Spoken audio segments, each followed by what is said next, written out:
La progression furtive d'un convoi occidental se fige soudainement, comme frappé par un gel invisible. Ce paradoxe met en lumière une réalité inquiétante. Plus un mouvement reste discret, plus il devient vulnérable lorsqu'une surveillance accrue l'entoure.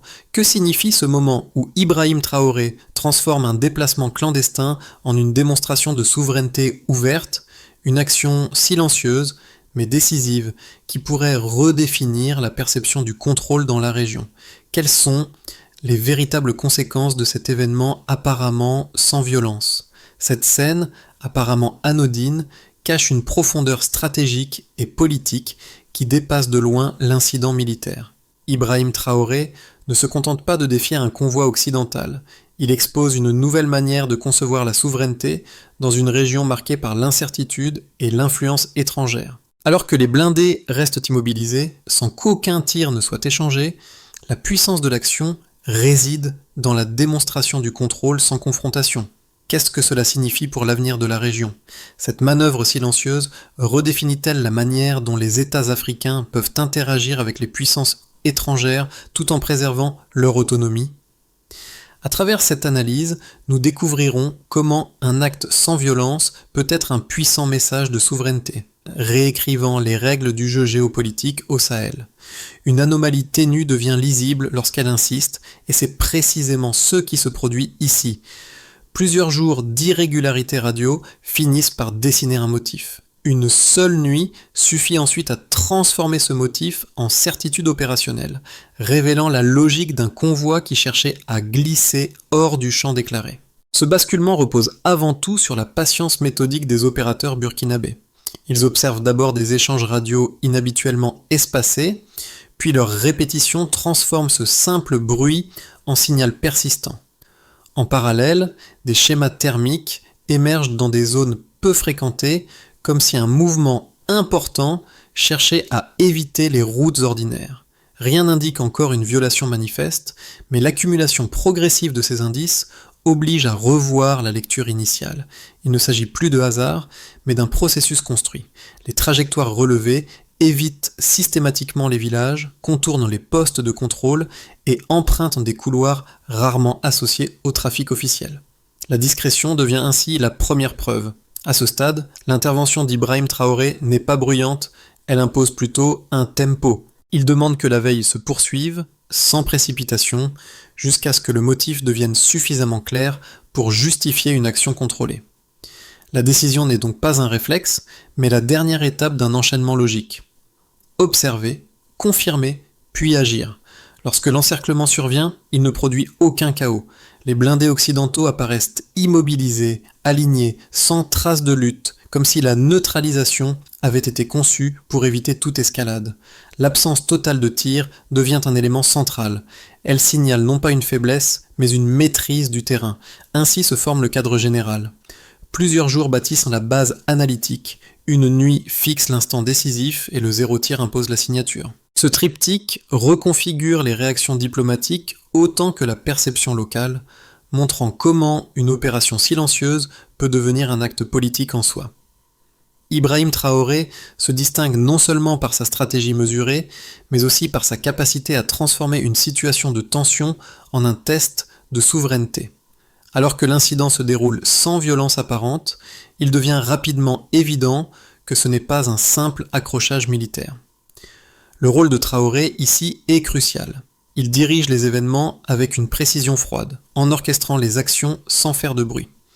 Le contraste entre son silence et l'intensité de la situation illustre son approche. Alors que l'encerclement se resserre autour des blindés, aucune panique ne se fait entendre et les véhicules restent immobiles. Ce calme apparent cache une stratégie bien pensée. En imposant une attente, Traoré ne cherche pas à précipiter une confrontation, mais à redéfinir le rapport de force. Sa méthode repose sur une observation prolongée, suivie d'une action calculée. Ce n'est pas la puissance de feu qui fait la différence, mais l'intelligence de l'observation et du contrôle. En évitant toute confrontation violente, Traoré renverse la dynamique habituelle. Au lieu de répondre par la force, il impose un silence lourd de sens. L'absence de tir devient un symbole, un message puissant adressé à ses adversaires comme à ses alliés. À ce moment, le silence devient plus qu'une absence de bruit, il est un outil stratégique. Cette démarche non seulement stabilise la situation sur le terrain, mais elle commence également à modifier la perception publique de la souveraineté burkinabé. Un acte sans violence devient ainsi un acte de pouvoir. Le déroulement des événements suit une séquence qui, bien qu'imprévisible à première vue, repose sur une précision calculée. Dès le début, l'incident semble anodin. Un convoi occidental se déplace dans une région sensible du Sahel, sans alerte apparente. Pourtant, la surveillance locale remarque rapidement des irrégularités dans les transmissions radio, un phénomène rare qui intrigue les opérateurs. Ces signes sont d'abord isolés, mais ils deviennent progressivement plus fréquents, établissant un modèle que les autorités burkinabées suivent de près. Pendant plusieurs jours, les schémas thermiques repérés par les détecteurs dans des zones isolées renforcent l'hypothèse d'un déplacement clandestin. Les véhicules semblent éviter les routes principales, contourner les villages et les points de contrôle. Ces trajectoires, jusque-là invisibles, deviennent l'objet d'une attention intense. Le fait que ces mouvements ne soient accompagnés d'aucune alerte ou réaction officielle dans les pays voisins renforce le mystère autour de ce convoi. Il devient évident qu'il s'agit d'un acte soigneusement orchestré et non d'un simple dérapage logistique. La tension monte lorsque l'encerclement commence. En quelques heures, des unités burkinabées se positionnent discrètement pour bloquer les sorties possibles du convoi. Cependant, aucune sirène ne retentit, aucun tir n'est échangé. Le convoi, apparemment figé, reste dans un silence presque absolu. Les véhicules sont alignés sans aucune trace de lutte. Ce qui frappe immédiatement, c'est l'absence totale de chaos, un élément qui marque la différence avec les confrontations militaires classiques. Cet immobilisme est en lui-même un message. Il démontre une maîtrise absolue du terrain, une capacité à neutraliser l'adversaire sans recourir à la violence. Les autorités burkinabées, sous la direction de Traoré, montrent une efficacité remarquable dans l'exécution de leur plan. L'absence de confrontation armée souligne l'intention de ne pas envenimer la situation.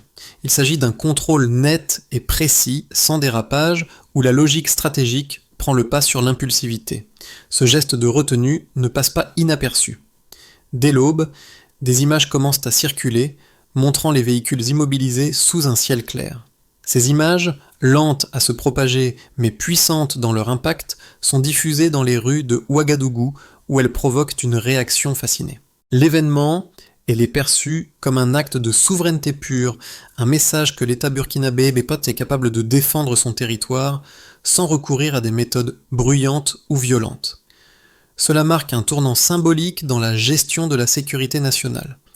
L'impact de l'immobilisation des blindés va bien au-delà de l'aspect militaire. Il remet en question l'idée que la force brute soit le seul moyen de marquer un territoire. Cette action déplace le cadre habituel des rapports de force au Sahel, où l'opacité des mouvements étrangers a longtemps prévalu. En exposant publiquement cet incident, Ibrahim Traoré redéfinit les règles de la souveraineté dans une région sous haute surveillance internationale. Ainsi, chaque étape de cette séquence est minutieusement calculée. L'observation, la patience, puis l'action sans violence aboutissent à un résultat qui, sans être spectaculaire, laisse une empreinte durable. La scène du convoi figé devient un symbole de la maîtrise burkinabé de ses frontières, et la manière dont Ibrahim Traoré l'a orchestré marque un changement de paradigme dans la gestion des crises au Sahel. Les données quantitatives jouent un rôle clé dans la compréhension de l'événement qui se déroule. Le premier indicateur marquant vient des échanges radio. Durant plusieurs jours, les opérateurs burkinabés détectent des anomalies répétées dans les communications transfrontalières. Ces anomalies, d'abord isolées, se transforment en motifs récurrents. En d'autres termes, ce qui semblait au début un simple dysfonctionnement technique devient un signal significatif, un indicateur que quelque chose d'important est en train de se produire. Les chiffres relatifs à la température et aux trajectoires thermiques recueillis par les capteurs viennent renforcer cette hypothèse. En effet, les schémas thermiques révélés par les appareils sont distincts de ceux associés aux déplacements habituels. Les zones d'ombre, longtemps ignorées, montrent soudain une concentration d'activité. Le temps de déplacement des véhicules détectés dans ces zones isolées semble aussi beaucoup plus rapide que celui de leurs trajets habituels. Ces données permettent de confirmer que l'action en cours n'est pas le fruit du hasard, mais le résultat d'un plan délibéré. Un autre chiffre important dans cette analyse est la durée de la phase d'observation. Plusieurs jours d'irrégularité radio témoignent de l'importance de la veille continue des autorités burkinabées. Ce laps de temps, bien plus long qu'une simple observation ponctuelle, montre l'engagement du pays à comprendre le contexte avant d'agir. Ce n'est qu'à l'issue de cette période d'analyse qu'une action est entreprise, marquée par la rapidité avec laquelle l'encerclement se resserre autour des véhicules sans confrontation directe. L'impact de ce silence sur les médias et la population locale ne doit pas non plus être sous-estimé. Dès l'aube, les premières images des blindés immobilisés circulent.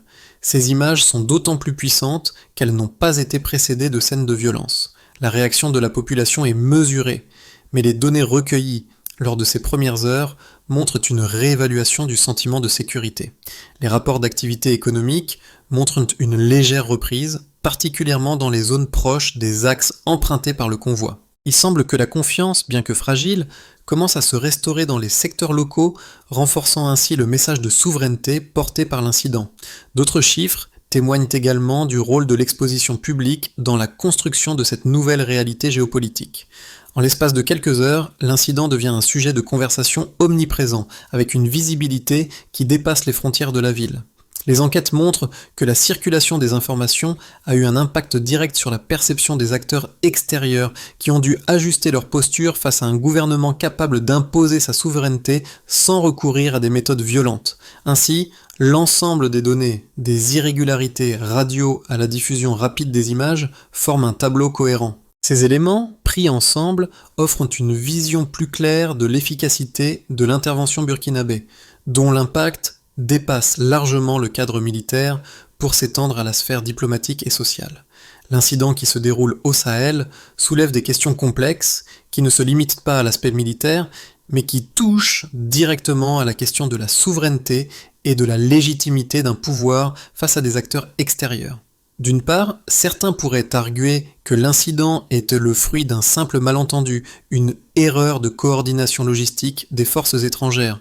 Selon cette lecture, le convoi aurait emprunté un itinéraire secondaire mal assigné, sans intention de déstabiliser la région.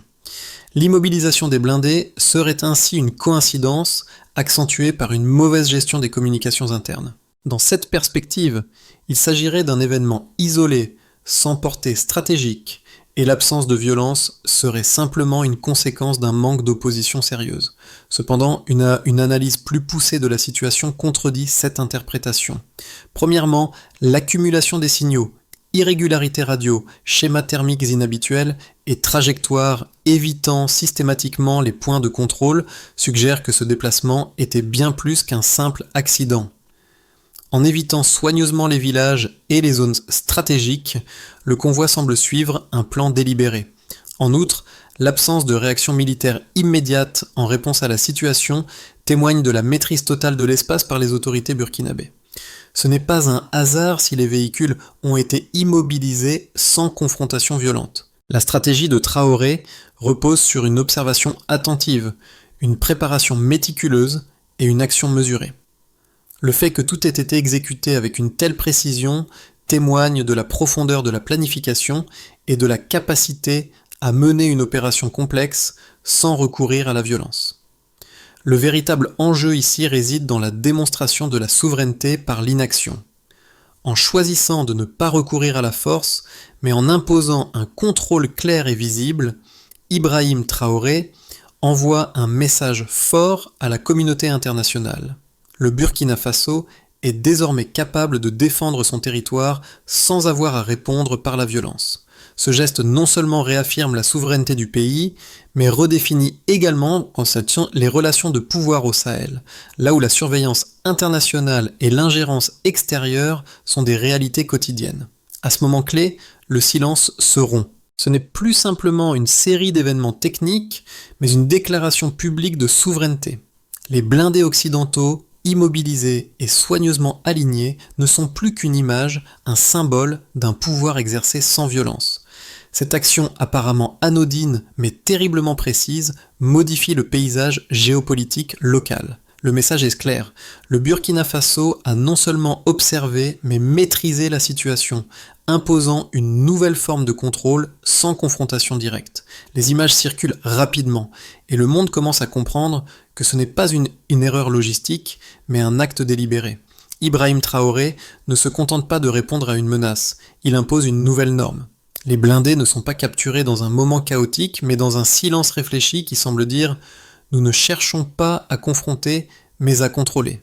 Ce retournement de situation a non seulement des implications militaires, mais aussi diplomatiques. Le Burkina Faso redéfinit la manière dont les actions militaires peuvent être perçues à l'échelle internationale sans recourir à l'escalade. L'immobilisation des blindés occidentaux, en dépit de son apparente simplicité, a des conséquences profondes sur plusieurs niveaux. Sur le terrain, le premier effet immédiat est psychologique. La population qui était déjà sensible à la situation sécuritaire dans le Sahel voit dans cet incident un symbole de la capacité de l'État burkinabé à défendre son territoire sans avoir recours à la violence. En l'absence de combat et de destruction, la réaction dans les rues est un mélange de surprise et de fierté. Ce qui était perçu comme un conflit sous-jacent devient un acte affirmé de souveraineté nationale. Les commerçants et les petites entreprises, par exemple, ne réagissent pas uniquement par un sentiment de sécurité renforcé, mais par une confiance accrue dans la stabilité à court terme. Cette confiance n'est pas encore totale, mais elle génère un léger redressement dans les activités économiques et locales. Les zones proches des axes empruntés par le convoi connaissent une petite reprise des affaires, un signe que la stabilité perçue commence à avoir des effets pratiques sur le quotidien des citoyens. Du côté diplomatique, l'incident modifie les relations entre le Burkina Faso et les puissances étrangères. À court terme, les capitales occidentales tentent de minimiser l'importance de l'incident, évoquant des erreurs logistiques et une mauvaise communication.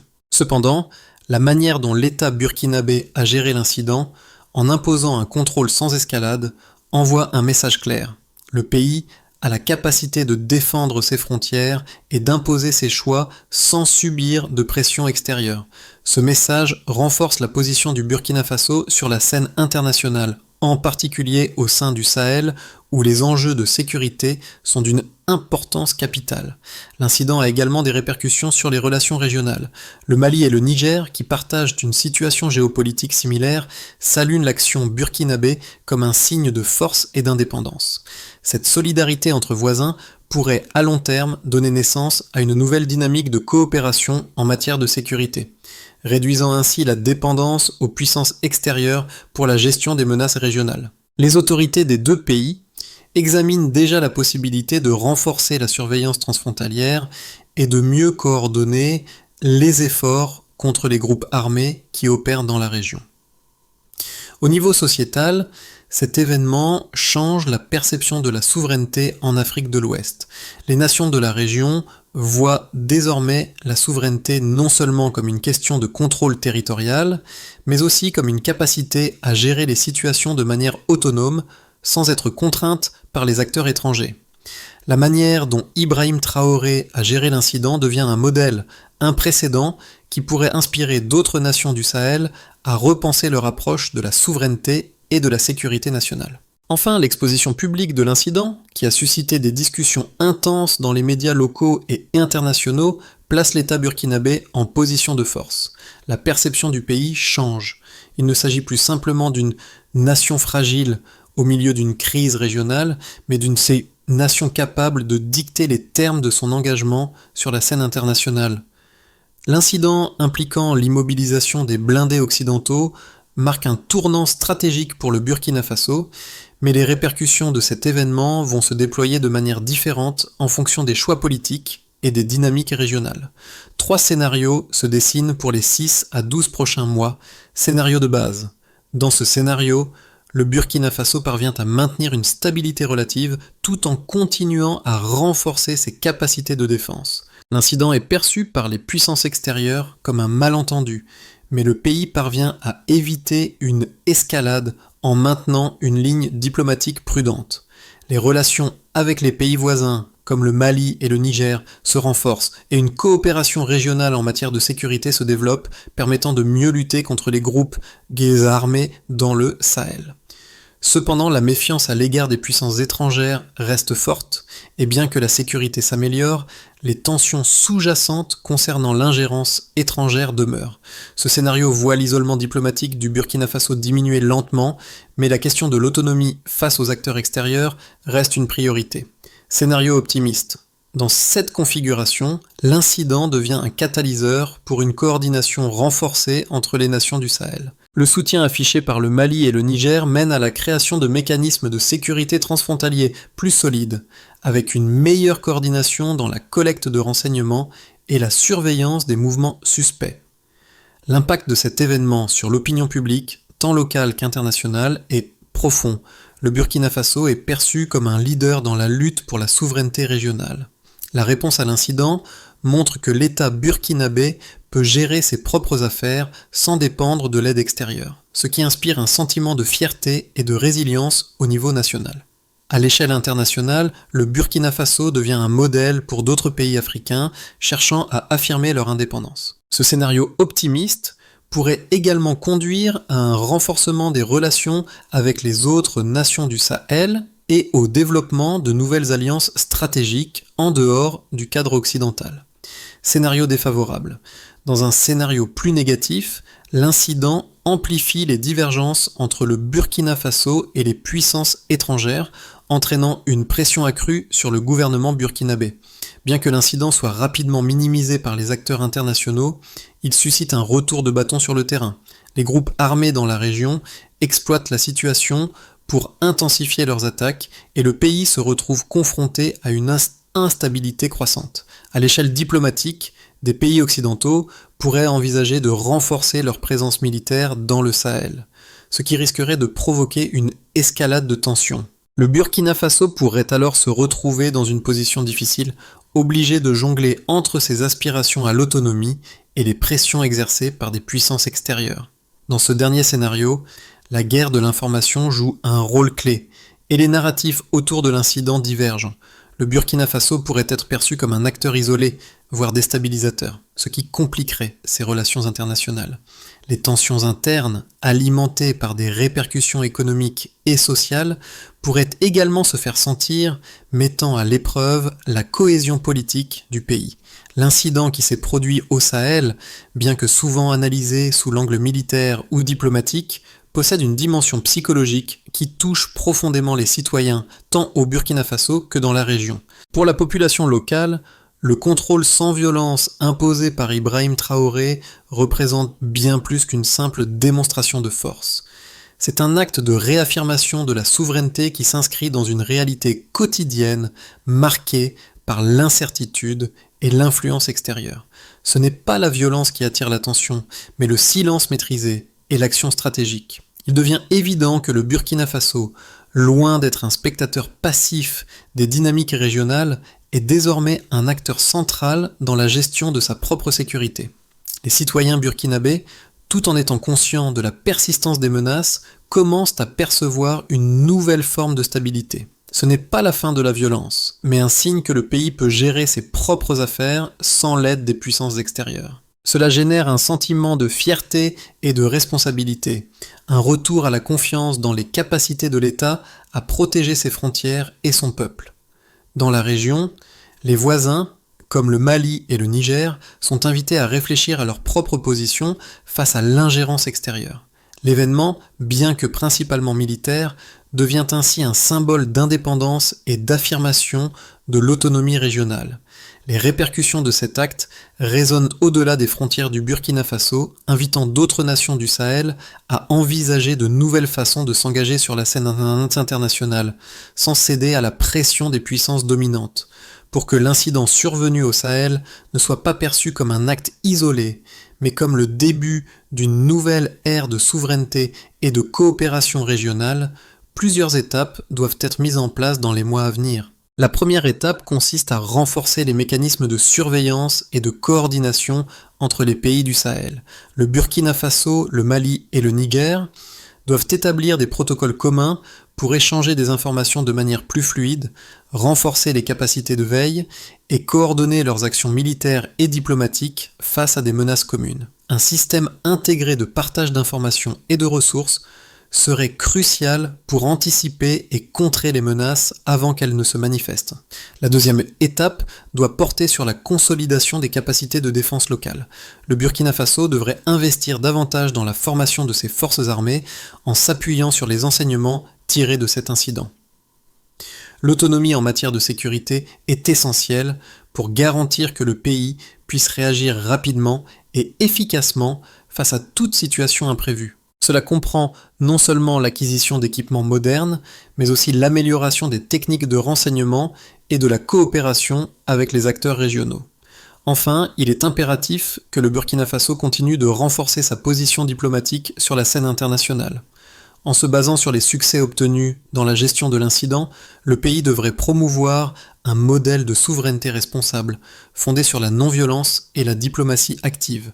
Le Burkina Faso pourrait jouer un rôle de leader dans la création de coalitions régionales visant à réduire l'influence extérieure et à promouvoir des solutions adaptées aux réalités locales. Au matin suivant, les blindés immobilisés ne sont plus simplement des machines de guerre figées dans le sable. Ils incarnent désormais un message fort, un rappel de la capacité de l'État burkinabé à contrôler son destin sans avoir besoin de recourir à la violence. Les scènes d'immobilisation, d'abord perçues comme des événements militaires isolés, deviennent des symboles de souveraineté. Le silence qui a précédé cette démonstration de pouvoir se transforme en acte symbolique. L'absence de combat devient un indicateur de force. Ibrahim Traoré, en choisissant la retenue et l'intelligence stratégique plutôt que la confrontation directe, a non seulement pris le contrôle de la situation, mais a également redéfini la manière dont les événements militaires peuvent être perçus par la population locale et la communauté internationale. Il n'a pas seulement immobilisé un convoi, mais a imposé une nouvelle vision de la souveraineté. Une souveraineté qui repose sur la maîtrise de l'espace, la patience et la capacité à gérer sans violence. Ce geste restera gravé dans les mémoires comme un point tournant, non seulement pour le Burkina Faso, mais pour l'ensemble du Sahel, redéfinissant les relations internationales et les dynamiques régionales dans la région. Ce moment décisif ne marque pas seulement une victoire militaire, mais un tournant dans la manière dont la souveraineté et la stabilité peuvent être perçues au Sahel. Le Burkina Faso, à travers l'incident, a non seulement démontré sa capacité à contrôler son espace, mais a aussi redéfini les principes d'engagement et de résistance. Le monde, qu'il soit proche ou éloigné, doit maintenant poser une question simple. Jusqu'où cette nouvelle norme de souveraineté peut-elle s'étendre ? Les actions d'Ibrahim Traoré, bien que discrètes, ont un impact bien plus grand. Elles suscitent une réflexion profonde sur la manière dont les pays de la région peuvent se défendre et s'affirmer sans céder à la pression des puissances extérieures. Ce n'est pas le silence qui effraie, mais la puissance d'un contrôle si subtil et si ferme qu'il transforme l'avenir géopolitique du Sahel. En tant que spectateur ou acteur de cette dynamique, vous êtes maintenant confronté à cette réalité. Comment réagissez-vous face à ce changement dans la manière de concevoir la souveraineté et la sécurité ?